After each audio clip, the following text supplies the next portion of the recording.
Welcome back, guys and beautiful souls, to our mini series of radical self trust. Today we have our lesson 4, and I'm excited about that one. I am always excited to talk about intuition because it's one of my favorite things. It is my passion and it's something I practice every single day. So trust me, guys, if I can tell you one thing, it is a practice. It is going to be a lifelong practice, and it goes deeper and deeper and deeper. So last week we spoke about celebrating those mini micro moments. And today I want to talk about the logic loop, when we get caught up into logic, when we actually had this nudge, but then we overanalyze. I do not want to disregard the logical mind here. It is a very powerful tool, and we need it to structure, to analyze, to think. And it's a beautiful tool, but it is limited. And when I say limited, is someone very wise once said, I can't remember who it was. I picked that up and I always remember that when we are about to step into the unknown or do something we haven't done before, our mind can only measure, or will only measure. It is wired to do that because it is wired to protect us and keep us safe. It is only measuring what it is about to lose. Yeah. And that really dropped in for me. I really resonated with that message. Our soul, our intuition will go for the infinite possibilities. It will always look for the expansion in whatever shape or form that may appear. Now you ask probably yourself, how am I going to get out of this logic loop? Again, guys, it is practice. It is practice, practice, practice. And I cannot tell you what to do, when it will happen. You just practice it.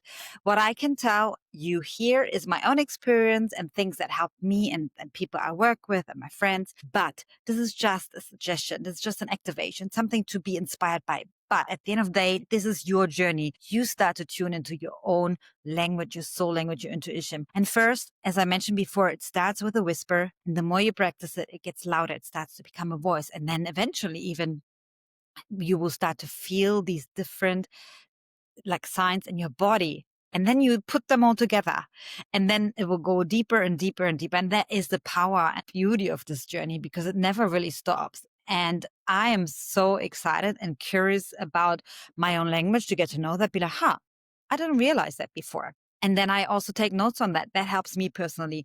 And sometimes, when I have been through, like a very transformative phase and lots of things happen, I got distracted, then it helps me also to write things down. And then when I get into this reflective time, I'm like, oh, wow, I missed that point. That was my body already telling me absolute no or absolute fuck yes. So this is the only way to find out. You become your own scientist, study yourself, and really do it in a way that is fun for you and that allows you to dive deeper. How does a logic loop appear? It's like you get this nudge, right? For example, say, no, don't go to this party or this, birthday party I got an invite to, because absolutely, it doesn't feel right. No, it doesn't excite me. And you feel like, I'm not going. Why should I? But then the mind comes in and says, but you should, you got this invite, all your friends are going, it's rude to not go, and all these things come in. And then I guess after a couple of minutes, your mind won the fight most likely, and you will end up going. What happens is you will possibly not have a great time. You will feel drained, and you will then think, oh, I shouldn't have gone. Okay. This is it's a very simple example. You may resonate with that. Maybe you've experienced that. I definitely have. And the way you can break out of this is when you start to get into this logic loop, to use your body. This is the powerful tool. You really close your eyes, take a deep breath in, and ask yourself, ask your body, how do you feel? What should I do? How do you feel? And you will get this feeling of calmness, of peace. Like, visualize going to the party. If you feel calm and peaceful, then go. If it excites you, go. But if it gives you this feeling tired, then don't go. And this is a practice. I have experienced it myself so many times, where I got into this logical loop and then I need to sit down. Usually it's a minute, whatever, a couple of seconds where I tune in, and then I get the instant feeling. But it takes practice. And yes, I have done many times when I went with the logic, and that is fine too, as I mentioned before, because it's all practice and to learn to understand the signs. An example for me, when I said yes to the logic and then regretted it and got tired, a very simple example, and it happens a lot of times. I guess for most people, you can relate to that. Maybe this phone call that was set up with a friend, or even can happen with business too. I use intuition in my business as well. And yes, it goes totally against the traditional business model, but that is how I work. And it works perfectly fine with me. And I got this intuition to not do the call with like a friend because something just told me no. And then, of course, the logic wants to find out, but Mia, you're not sick and you have time and you're not stressed. Everything is fine. Beautiful day, whatever. But there was this feeling. And I have been then taking the call, and obviously this friend offloaded. There was a lot of negativity, just a lot of things that then I absorbed and left me drained afterwards and demotivated and tired. And I just felt, bleh, and off. So my intuition was my soul. My intuition was protecting me from this and saying, no, don't do that. Because then afterwards I was meant to do some tasks for my work and everything. And I was so tired. I was like, oh my gosh, I felt so good and energized before. That's one example. And that can happen.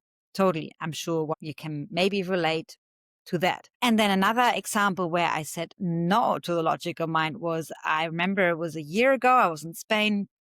And I was doing, one house sit after another, looking after animals. That's how I traveled through Spain and had my accommodation sorted. And I remember I had this one couple connecting with me. We had a phone call, and I was currently still at a place, and I was meant to be like a week later, I believe, or 2 weeks, something like that. And they felt good when I was talking to them, and it sounded nice, but they were very close to a place that I have been before. And that place, I did not have good memories of that. And I thought, okay, maybe just my mind trying to tell me, no, don't go there. And so I talked with them and everything. And I was actually in a need to have a place because I had nothing booked. I didn't know where to go, and I didn't have the money to book Airbnb, especially around that. It was around Christmas time or after Christmas time. So very popular time and holiday season. So I thought, okay, what am I going to do? So I talked to them, and then I was like, oh yeah, let's go. But then I really felt something the next day. I felt like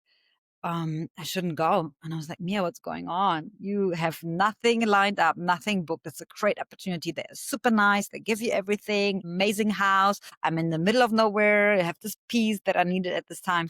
And without even having anything booked or any idea what may happen, I had to cancel. I canceled to them, and I felt really guilty as well because they really liked me. It was the first time they were actually looking for a dog sitter and house sitter. They never had this, so I thought, oh my gosh, now I'm giving them this bad experience. But I went through with it because it's something my intuition was so strong. I said, I have to trust that. Cut long story short, what turned out later on, I think a couple of days later, one of my friends, I haven't seen her, one of my beautiful soul sisters, I haven't seen her in 12 years. She was in Portugal, and her friend was looking for someone to look after her cats in her place for a week because her sitter just canceled last minute. And I was like, right, let's go to Portugal. That was not my plan. And how beautiful.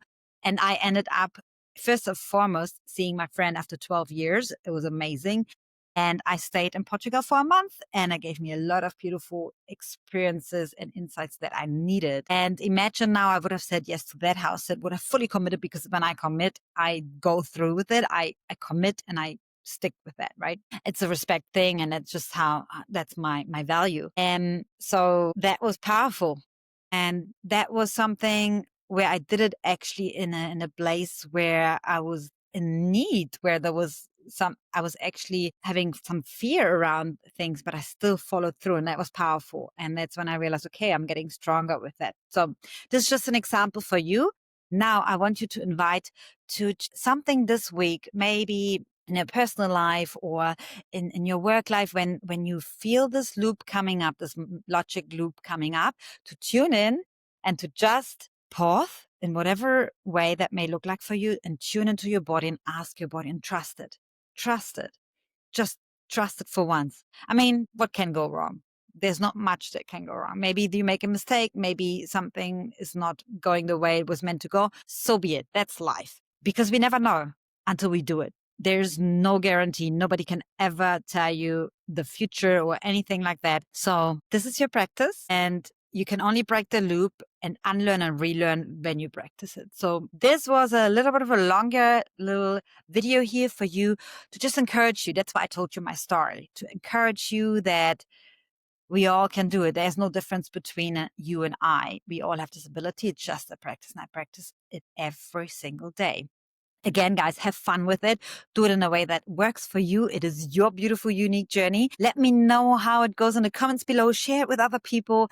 And if you find this very helpful, please like and subscribe. And I can't wait to talk to you next week. Bye.